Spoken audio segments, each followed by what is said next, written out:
Top 10 tips for dropping some weight and slimming our bodies down. Hello, welcome. We have been looking at the book, the McDougall Program for Maximum Weight Loss. And today we are on chapter 7.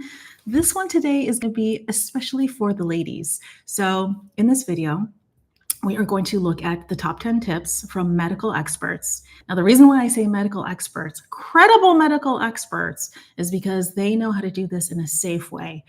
The reason why that's important today is because, of course, today there's so much rampant information online that is not going to bode well for us long term. Keto diet is huge. The carnivore diet is huge in some circles. And everything that I've learned points to the fact that that is going to lead to potentially detrimental results. And we're in the game of living a long, healthy, happy life without putting ourselves through all that crap, okay? So back in the day when I got certified in plant-based nutrition, which is really to say I got certified in optimal human nutrition, there was a very common thing in that space. And it was always like, we need more scientific studies. We need more studies. We need more studies to prove this. Fast forward now, 11 years later, there are thousands of studies pointing to the power of eating more plants, eating more vegetables, eating more fruit, eating whole grains. So that's why it's so important for us to refer back to medical professionals who are credible, and are going to help us do something like lose weight in a safe way. There's just no point in doing that unless we're going to do it safely, right? We're here to remove problems, not add on to our problems. Yes? Yes. Okay, so coming up, we're going to review the top 10, and then I'm going to talk about the pros of having on a little bit of extra padding on the body. And then lastly, we're going to talk about mindset, because with everything in life, we have to have the right mindset to get to where we want to go, right? Okay, so last week we looked at the rules of the game, the weight loss game, according to Dr. John McDougall. And so his book promises to lose like 15 pounds a month only if you have 30 pounds or more to lose. So this is for maybe not the people who are looking to lose like the last 10 pounds, although these rules, of course, will apply to you. So last week I had X's here, and I should have just put down arrows because it's not about being an extremist unless you want to be one. So it's more about less animals, and that means animals and their byproducts. All meat. Yes, chicken. Yes, seafood. Yes, dairy. Yes, eggs. All those things, but especially the dairy and certain cuts of meat that are high in fat. Less oil. For me, I keep it easy by just telling myself, I'm just going to limit or just totally eliminate deep fried foods. I love my French fries. I love my tempura, but yeah, not a health product, right? Lower and high fat foods in general, which includes the animals. Last week, we looked at the comparison of certain cuts of animals compared to plants, like 2 cups of white chicken breast. We're talking 22.1 grams of fat compared to the same 2 cups of weight in boiled potatoes, only 0.5 grams of fat. Insane, right? But this also refers to high-fat plant foods, because we also looked at that same amount in tofu, something really healthy. But that 2 cups of tofu got 28.0 grams of fat, 28 grams of fat. Whew. So we really got to know our stuff. White rice, less than a gram of fat, 0.9. Okay, so we have to understand food. Just use a free tool like chronometer.com. I sound like a broken record, but I can't stress enough how useful these tools are, and they're free. You can also use MyFitnessPal. Apparently, Chronometer is more accurate, but MyFitnessPal has more name brands, so you may not have to like punch in your own numbers. Anyway, just use what you like. Less flour products or processed products. So we're talking breads, we're talking pastas, unless it's brown rice pasta. So that is a beautiful thing that I learned from the McDougall team. Hallelujah, we can still eat pasta as long as it's brown rice.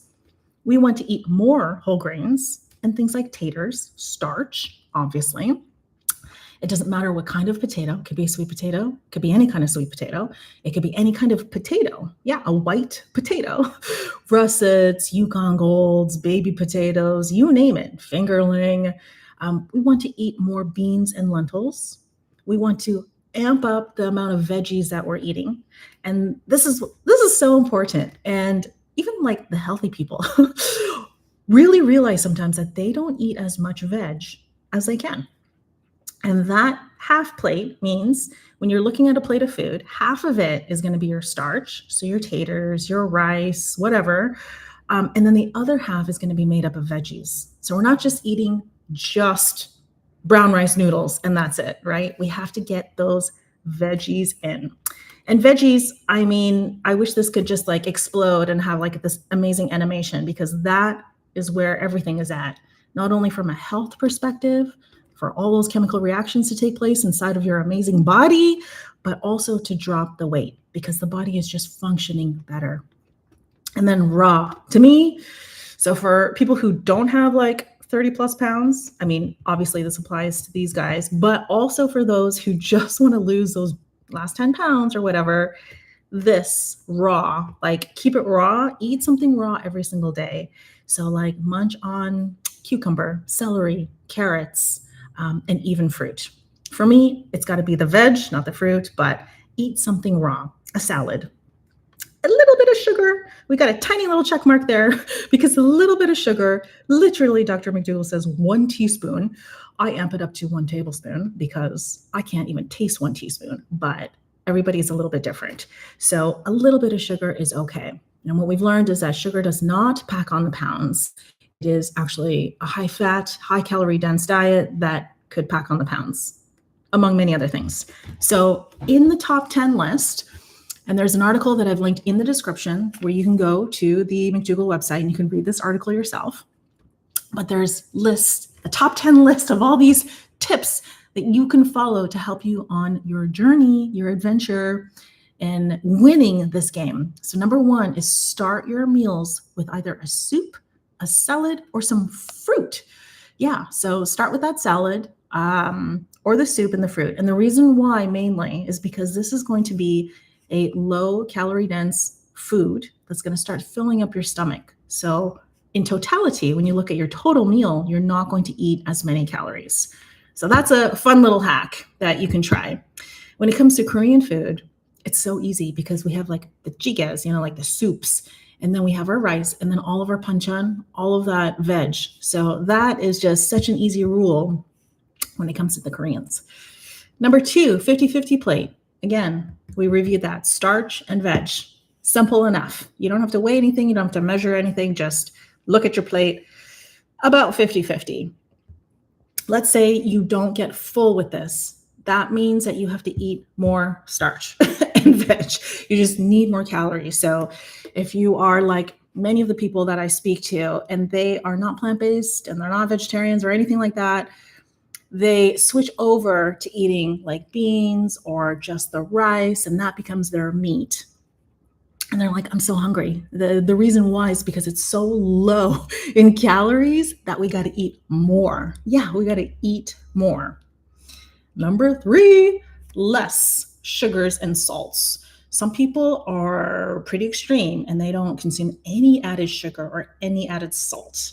The only sugar and salt they're getting is from whatever is naturally in the food. I personally can't roll like that. I don't know a lot of people who can. So just lowering added sugary stuff. So you know what we're talking about. When it comes to salt, I love a crunchy, salty snack. I love chips. But of course, that's high in oil and very salty. When it's salty, we continue to eat more, and it's just so good. But so keep the salt down.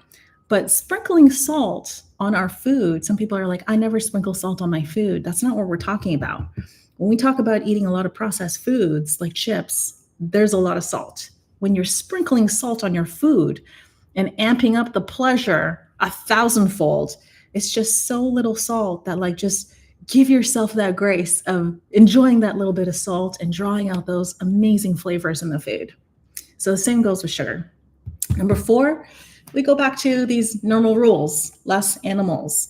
Yes, that does include dairy. Yes, that does include seafood. When you punch in seafood in Chronometer, you might be shocked at the level of like cholesterol and the fat content. Yeah, even with like salmon. Do I have salmon down? I didn't have salmon down as an example. Yes, I did. So 2 cups of wild salmon, remember the chicken was 22.1 grams of fat versus potato, 0.5 grams of fat. Wild salmon is 39.9 grams of fat for 2 cups. So the same amount of food. So salmon, healthy, sure, a lot of health components, but the fat content is high. So limit that. High fat foods, we already looked at that. In this article, I think number 5 and their number 7 is basically saying the same thing. Just limit the high fat foods, including the plant foods. So the McDougall team, when you look at all this maximum weight loss stuff, they'll say like, skip the avocado, skip the nuts, skip the seeds. Compare that to somebody like a Joel Fuhrman, and he will say, actually, those nuts and seeds are so important that we have to eat a little bit of it. And having that little bit of those really healthy fats is actually going to help us metabolically drop that excess weight. So I think, like everything, sometimes that will work for some people. Other people will be like, I eat so healthy. All I did was eliminate the tiny bit of nuts that I've been eating every day, and the weight started to drop off. So we got to experiment with ourselves. Oil, the most calorie-dense food product on the planet. So 2 cups of extra virgin olive oil, 432 grams of fat. 432 grams of fat. Number 8, don't drink your calories. According to the McDougall team and a lot of I'll say the original modern day plant-based doctors, like the Esselstyns say this, don't drink your calories. And that includes really healthy smoothies. For me and the people that I speak to, they have such a hard time getting the plants in that sometimes having a smoothie is a total win. Okay. So I do something really basic, especially because we have a young daughter. She's not going to be eating dark leafy greens, so I got to hide them. So this is simply water. It's frozen kale, frozen blueberries, and some cuties that I've thrown in there. And that's it. That is it. And it's delicious, it's refreshing, and she's getting her fiber in and all of those amazing phytonutrients. So sometimes that's going to work. Of course, it's going to be higher in, like, we can drink all of these calories very quickly versus if I were to eat all of those dark leafy greens and all those blueberries and the cuties, it's going to take me a lot longer. Maybe I won't eat that. And so comparing the two, you might eat less calories if you're actually chewing the food compared to just drinking it. So that is the big point when they're like, don't drink your calories, because you're going to end up consuming more calories total. Number 9, eat until no longer hungry. Now, when you read the article that's linked in the description, they will say, eat until you are comfortably full. Now, that statement is, it doesn't have a lot of meaning for a lot of people because they don't understand when they are comfortably full. Sometimes we just eat and eat and eat and eat and eat and eat, and we get real full, and we're so used to feeling that way that we just don't understand that point where we should stop. So another way to frame that, let's go a little deeper and just eat until you're no longer hungry. Now that is also a very fine-tuned thing that we need practice with to really master. I run these fasting groups, and for me personally, it is just with experience in fasting that has helped me very quickly and very accurately understand why and when I am no longer hungry. Prior to these fasting experiences, I didn't really know. Anyway, lastly, move 30 minutes a day. Some people, this varies, of course, right? So some of you might say, okay, well, I went for a non-strenuous walk for 30 minutes a day. Nothing is happening. I say, kick it up a notch, okay? And the studies are showing today that when we want to lose weight, especially for women, especially when you have some weight to lose, if we are doing long-term kind of a cardio, so walk for like an hour, pick up the pace a little bit, try to get a sweat on, and then you'll start seeing some results, okay? So things are going to start melting off. Okay, now that we have reviewed all of this, screenshot this, Go to the link in the description, read the article yourself. But I am going to simplify all of this, okay? And it's interesting because once we kind of learn this and we have these rules in mind and we go deeper, the funny thing is it becomes simpler. It can become simpler. And I'm going to simplify this because this is what you need to have in mind to remember all of these rules. And it's going to be boiled down to 3 things. There's my triangle. 3 things that we have to remember. And the number 1 thing is water. Just drink some agua. Start your days off with drinking some water. My handwriting is much neater when I do this before these lives. But water to drink. When you go to a restaurant, just try drinking water. Skip the soda if you can. If you drink a lot of alcohol, have a glass of water in between your drinks. Okay. And then next, of course, you knew we were going to say starch. This becomes our new meat. And people are like, how the heck do I make this change in my life? It's too hard. Well, you've got to make starch the center of your plate again, okay? Or now, for the first time in your life. So instead of the meat, it is the starch. And then lastly, fruit and veg. Hopefully you can read my writing. Oh boy. Let's redo that. Fruit and veg. Fruit and veg. What is your dessert? You're going to start with fruit before you dive into that chocolate. Before you dive into that chocolate-covered popcorn with caramel all over it. And before the chips, before the cake, all of that stuff. You're going to start with fruit. And this is how to simplify it. We drink water, we make starch the center of our meal, and then we have fruit and veg. Fruit and veg, the 50-50 plate, remember? We start our meals with fruit or a salad or a soup. You move your body, all those things, which we already know. We're going to get into exercise in the future. And we drink water, not smoothies, ideally, and that's just it. It's just 3 things. When you just live by these 3 things, when it comes to what we're putting into our bodies, this is a really simple way to understand health. Understand the health. Okay, so in chapter 7, Dr. McDougall titles this chapter, Women Are Slow Losers. Now, when I first read this, I was like, what? Women are losers? No, women are slow losers, meaning that it takes us a little more effort to lose that weight.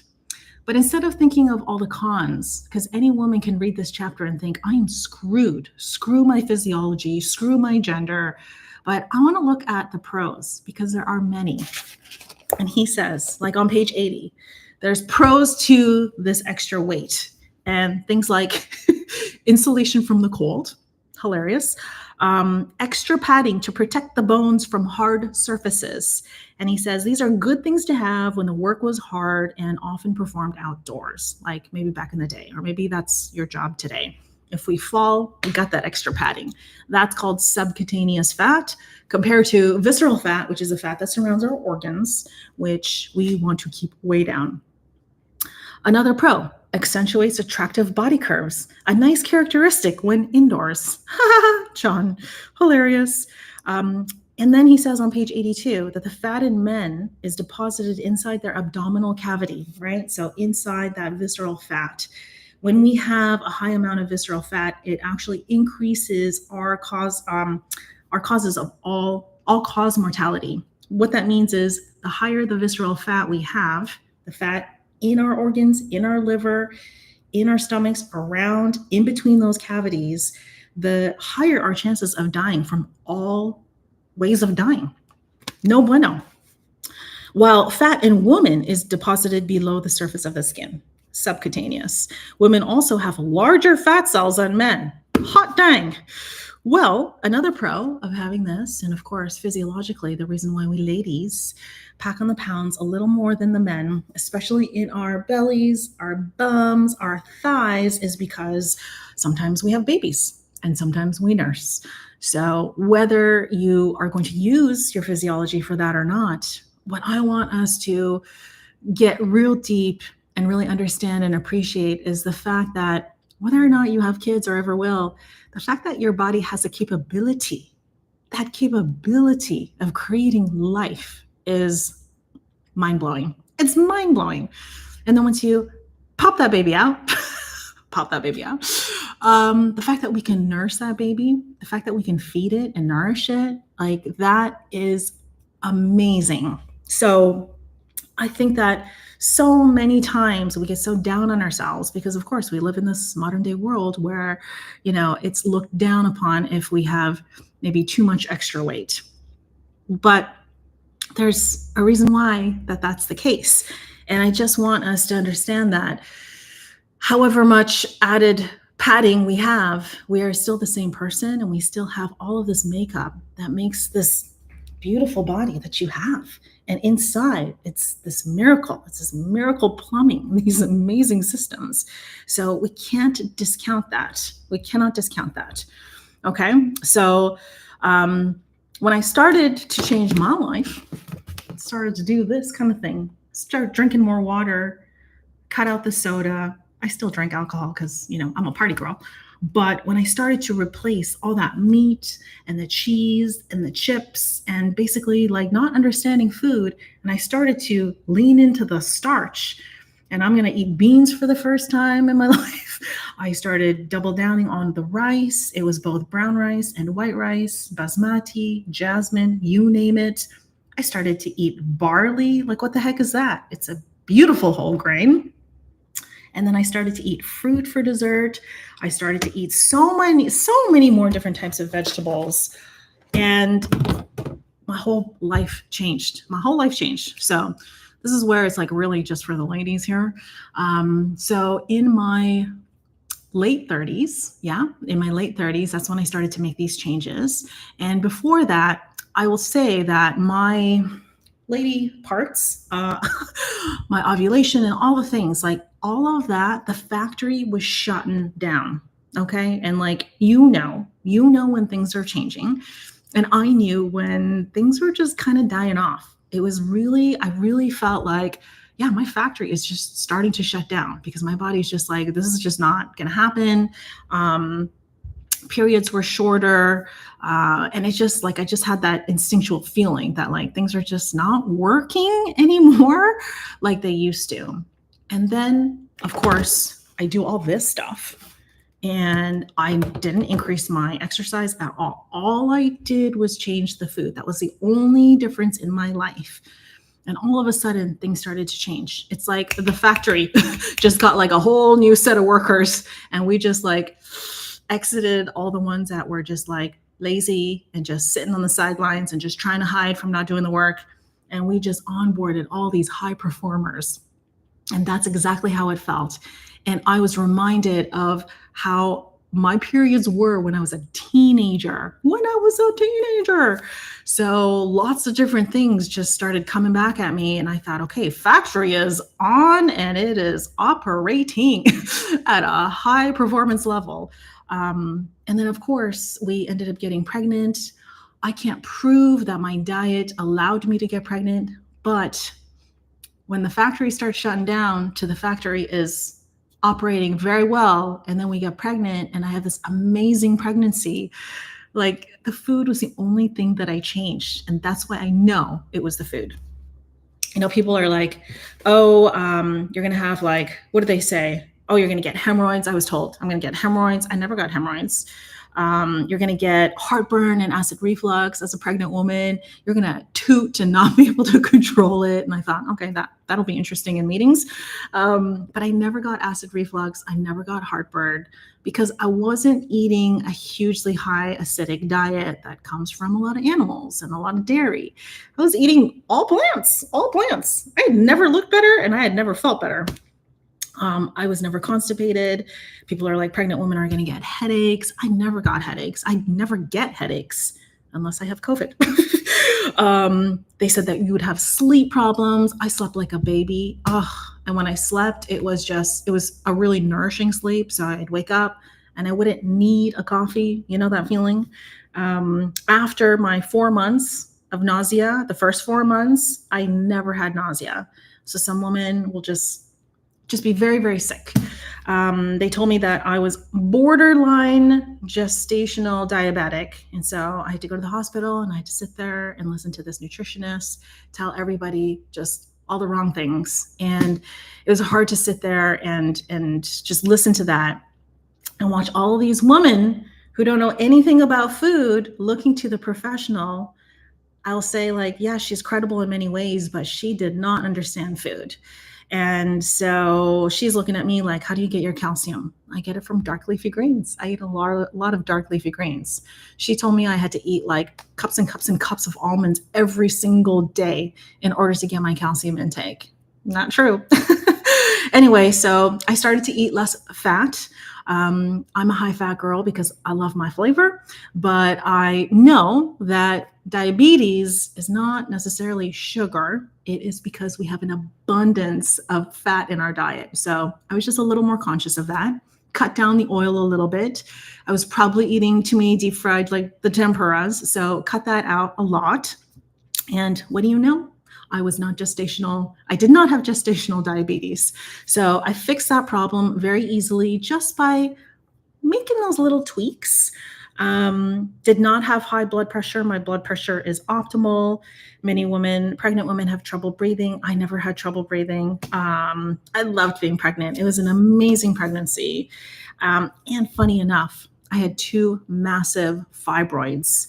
So during the first ultrasound, the doctors were freaking out because they're like, these fibroids are the size of grapefruits. So you were growing 3 babies, 2 fibroids and a human baby.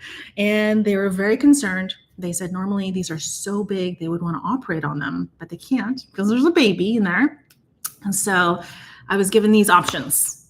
Number 1, the fibroids are going to take the blood supply from the baby and my baby will not survive. Like, okay, getting real fast. Number 2, the baby will steal the blood supply and the fibroids will die off. That's what happened. And then number 3, you're going to basically grow 3 babies, 2 massive fibroids, and then a human baby. I was quite large in the belly. The rest of me was pretty just normal until the very end. And then I started packing on the pounds, like in the butt and the thigh and the belly area, which quickly went away after I started nursing.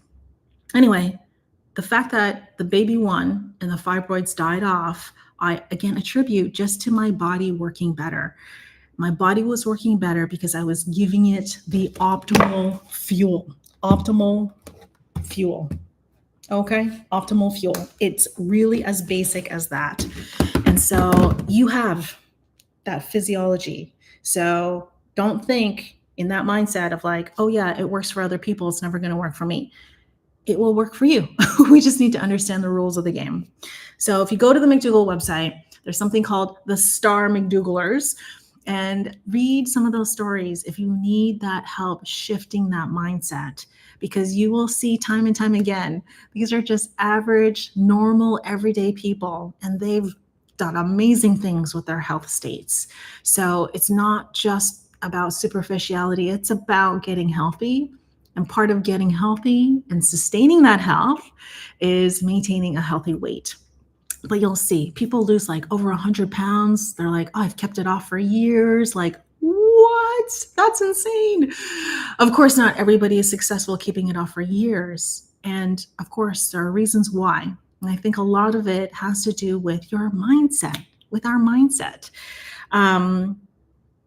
When it comes to obstacles, people get trapped and maybe something terrible happened in our life. We're going under a tremendous amount of stress and we want to ease the pain. I've been told, ice cream is the only thing that helps me. And so I'm going to give myself that.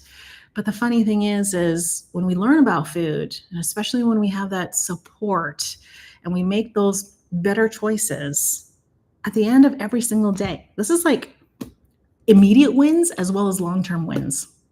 We start to feel better. Those buckets of ice cream do not make us feel better. Okay, it's delicious, yes, but it's not going to help us feel better. Not mentally, not emotionally, not physically, not anything. So understand that, of course, there's temptations everywhere. I was at Costco yesterday and I was looking at their pizza and it looked so good. And I just wanted a slice of it so bad, but I resisted the temptation. Yay. And what did I do? I came home and I had my starch. So let me show you a quick example of starch. I'm a bread girl. So these are Atoria's Authentic Lavish Flatbread. They had these at Costco. I didn't buy these at Costco, but I see these everywhere. This can be used for anything. You can make it into wraps. You can just tear pieces off and dip it into your hummus. So like make it really easy for yourself. Some people get really extreme and they're like, I'm not buying that hummus because there's oil in it. Okay. But for me, I'm just going to do it because that's just how I live my life. This product does not have any oil in it, but you see, yeah, just real nice. Keep it in the fridge. There's no preservative, so you do want to keep it in the fridge, but it's so good. So good. So use that, put on some hummus. Maybe you're going to put on some broccoli sprouts. So this is just like a quick snack that I will make. I will dip that pita bread in the hummus, top it with these beauties, and yum. Oh my gosh. Look at that. I don't know why these are so delicious. I would never think broccoli sprouts are something tasty, but take it from me who has like a high fat, high salt palate. These are delicious. So try it out. Try it out. You might have like a regular evening habit of just sitting in front of the TV and snacking for like 3 hours.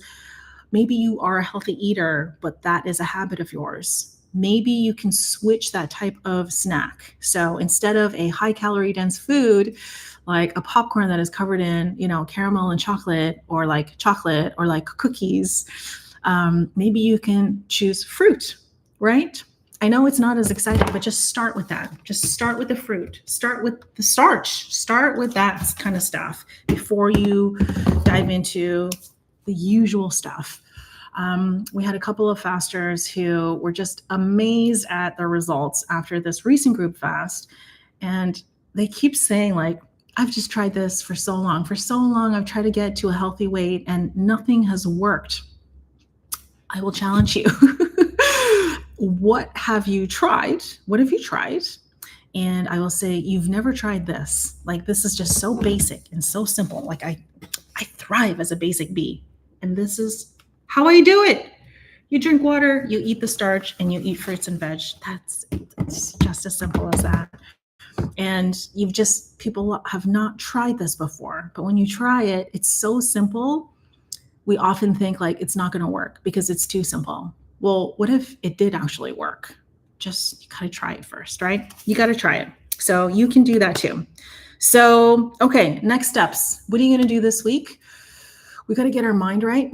But I think that the easiest way to get our mind right and stay on this path is to learn about the human body.